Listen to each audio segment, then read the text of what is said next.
cara, assim, ela era virgem, assim, tipo, conversando com a galera que conhecia, porque assim, é um lugar que poucas pessoas vão. Então, se você conhece um cara que foi lá e você troca ideia com ele. E assim, a gente sabia que não era uma montanha que tinha tido uma ascensão, né?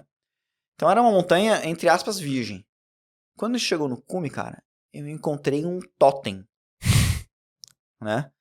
Assim, e não era um totem vagabundo, assim, sabe? Tipo, era um totem muito bem feito, alto. Totem tinha um totemzão de tipo, pedra. Tá. Assim, sabe? Um monte de pedra, mas não era um monte de pedra empilhada aleatoriamente. Assim, muito bem feito, encaixada, com cerca de 1 metro de altura.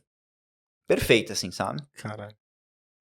Mano, isso era Inca, velho. Inca? Inca. Puta que pariu. Então, assim, não era Virgem Montanha. A montanha já tinha sido escalada. Só Só que há mais de 500 anos atrás. E vocês foram os primeiros a perceber Os isso. primeiros não Incas.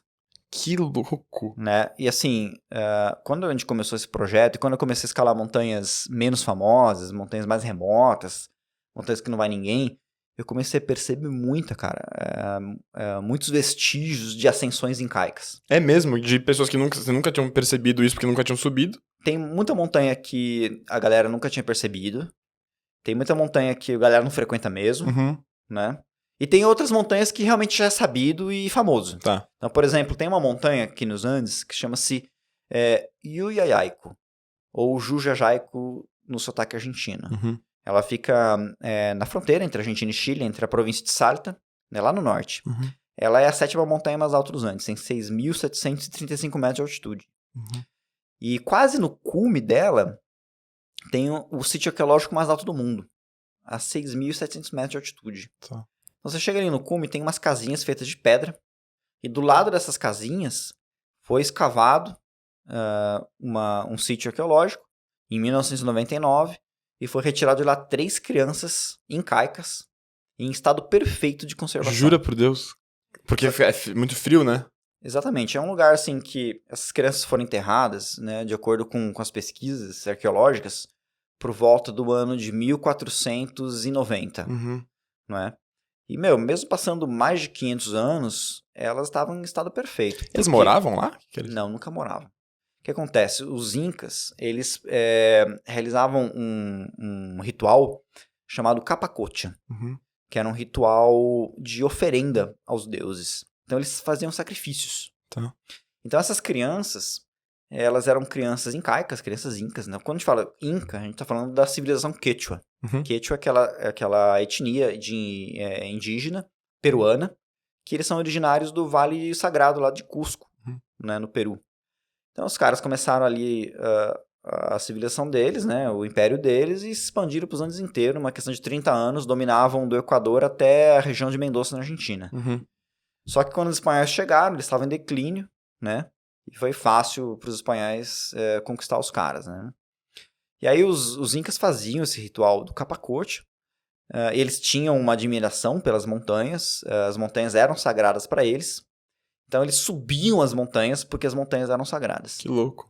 E aí em algumas delas eles sacrificavam crianças. Não foi só no Jujaico que foram encontradas crianças também. No Cerro Plomo, perto de Santiago do Chile, foi encontrado também. Foi encontrado no Chachane, no Peru. Foi encontrado no Quever, na Argentina. No Cerro Toro, na Argentina. Várias montanhas foram encontradas múmias incas, né? Mas essa foi especial.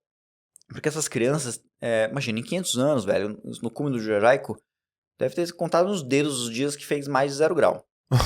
Né? Então, congelado, perfeito. Fica perfeito. Lá. Cara, 0% de umidade. Não tem vida biológica, não tem bactéria para decompor o corpo.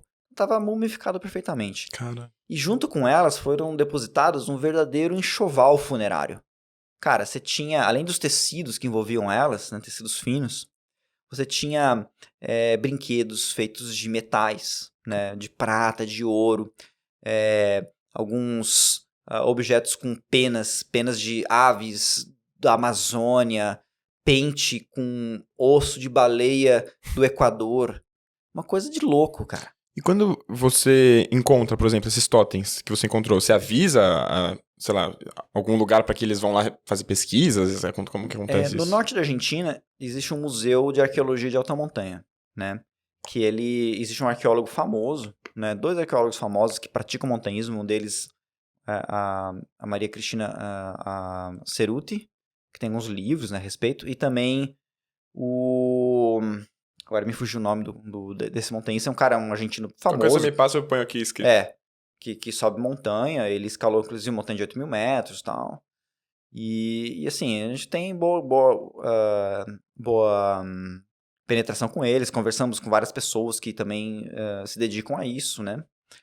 E é bem interessante, né? De certa maneira, né, assim, muitos desses sítios arqueológicos é uma coisa que ela se preserva pela própria dificuldade do local, né? Então são locais que são pouco frequentados. Os incas conseguiam subir isso sem os equipamentos que a gente tinha hoje? Como eles faziam? Exatamente, cara. Dá pra saber assim, como eles faziam? Primeira coisa, assim, é uma coisa que, assim, que eu já falei com várias pessoas e tal, né? Outra pessoa que também gosta muito disso é o Valdemar Niklevics, né, que foi o primeiro brasileiro a escalar o Everest. E assim, uma coisa que a gente chega... a gente não dá pra ter certeza, né? Porque na arqueologia a gente nunca tem certeza de tudo. Mas a gente trabalha com hipóteses mais fortes. Cara, que na época dos Incas, como eles tinham as montanhas faziam parte da religião deles como local sagrado, e eles tinham uma boa estabilidade de comida, uma estabilidade social, etc., é muito provável que você tinha pessoas entre os Incas que eram, entre aspas, montanhistas profissionais. Então, pessoas que podiam se dedicar a subir montanha e serem bons montanhistas, fortes, etc., e assim conseguiam escalar com sucesso essas montanhas, mas não faziam isso sozinhos. Faziam isso com uma boa equipe dando suporte.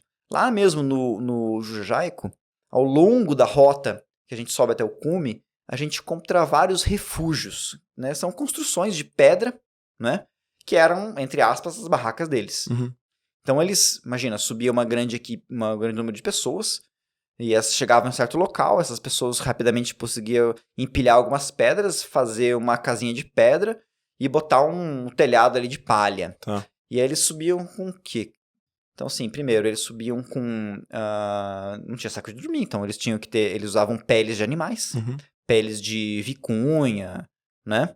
Que tem uma lã que é bem quente, bem densa, muito, muito boa, né? Caro pra caramba, você compra uma jaqueta uma blusa de vicunha super caro. Eles faziam... eles não tinham sapatos, né? Eles utilizavam sandálias, né? Mas para subir montanha, eles faziam uma sandália com uma meia de 8 camadas, que chamava-se Orco Kawakan. Tá. E aí, então, eles usavam já as técnicas das camadas. E eles usavam uma esteirinha no chão, como se fosse um colchonete, um isolante térmico, para isolar o frio que vinha do chão. Tá. Né? Gorro e todas essas coisas, não é? Mas é evidente que, mesmo assim, né, eram pessoas que tinham uma resistência fora do comum, né? Se esses caras tivessem acesso aos equipamentos modernos, eles iam subir tudo. Subir tudo, né? Que louco, né?